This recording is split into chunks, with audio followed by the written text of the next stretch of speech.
మంచిర్యాల జిల్లా చెన్నూరు ఎస్బీఐలో Lucky Bhaskar scene repeat అయింది. ఆ సినిమాలో శనివారం మధ్యాహ్నం బ్యాంకులో డిపాజిట్ చేసిన డబ్బులు తీసుకుని సోమవారం ఉదయానికి మళ్లీ తిరిగి బ్యాంకులో పెట్టేసేవాడు. కానీ చెన్నూరు ఎస్బీఐలోని ఓ ఉద్యోగి మాత్రం 10 నెలలుగా తనకు కావాల్సినంత డబ్బుని విడతల వారీగా తీసుకెళ్లాడు. అలా తీసుకెళ్లిన డబ్బుని ఎస్బీఐ అధికారులు నిన్న లెక్కించగా పెద్ద మొత్తంలోనే స్కామ్ బహిర్గతమైంది. 12 కోట్ల 60 లక్షల రూపాయల విలువైన బంగారంతో పాటు 1,10 లక్షల రూపాయల నగదును సైతం సదరు ఉద్యోగి తీసుకువెళ్లినట్లు అధికారులు నిర్ధారించారు. పూర్తి వివరాలతో పోలీసులకు ఎస్బీఐ అధికారులు ఫిర్యాదు చేశారు. కాగా బ్యాంకులో క్యాషియర్ గా పనిచేస్తున్న రవీందర్ అనే వ్యక్తిపై అధికారులు అనుమానం వ్యక్తం చేస్తున్నారు.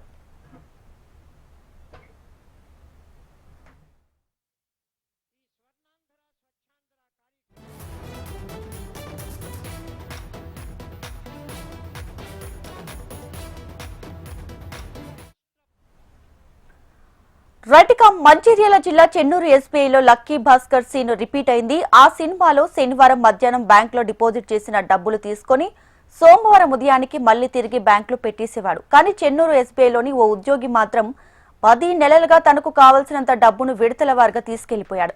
ఇక పూర్తి సమాచారంతో మా ప్రతినిధి గోపాలకృష్ణ లైవ్ లో సిద్ధంగా ఉన్నారు. గోపాలకృష్ణ, ఎస్దీపీగా చెన్నూరు ఎస్బీఐ బ్రాంచ్ 2లో జరిగినటువంటి ఇష్యూని గత 3 రోజులుగా అధికారులు పరిశీలిస్తున్నారు. ఎస్బీఐకి సంబంధించిన ఆడిట్ అధికారులు 3-4 రోజులుగా ఆడిట్ చేస్తూ ఎంత బంగారం పోయింది, ఎంత క్యాష్ పోయింది అనేటువంటి ఒక నిర్ధారణకైతే వచ్చారు.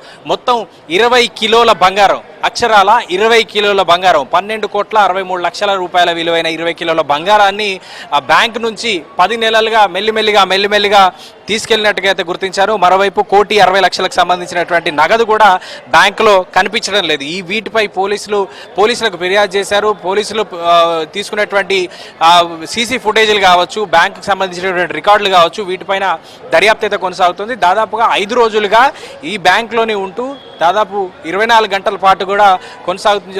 ఆడిట్ చేశారు. ఈ ఆడిట్లో ప్రతి అంశాన్ని కూడా పరిశీలించారు ఎస్బీఐ అధికారులు.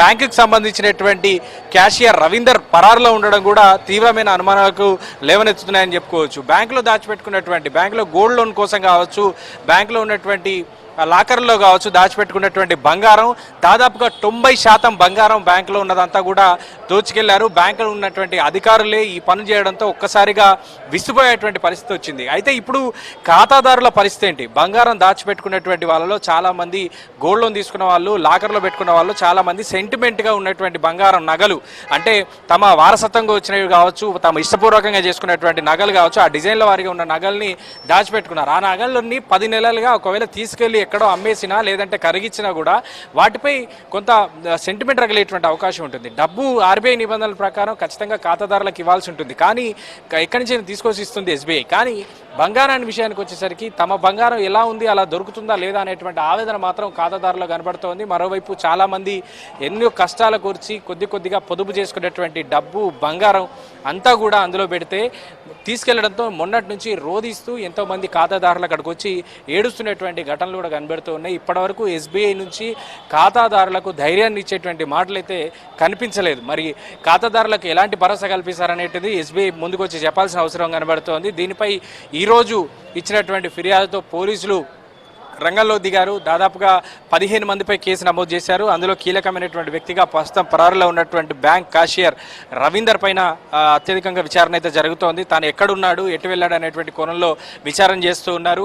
ఫోన్ సిగ్నల్ ఆధారంగా విచారణ కొనసాగుతోంది. అట్లాగే ఇన్ని రోజులుగా గత 10 నెలలుగా బ్యాంకులో ఉన్నటువంటి సీసీ ఫుటేజ్ అంతా కూడా వెరిఫై చేస్తున్నారు పోలీసులు. ఇప్పటివరకు 2 టీంలు దీనిపై పనిచేస్తున్నట్టుగా అయితే తెలుస్తోంది.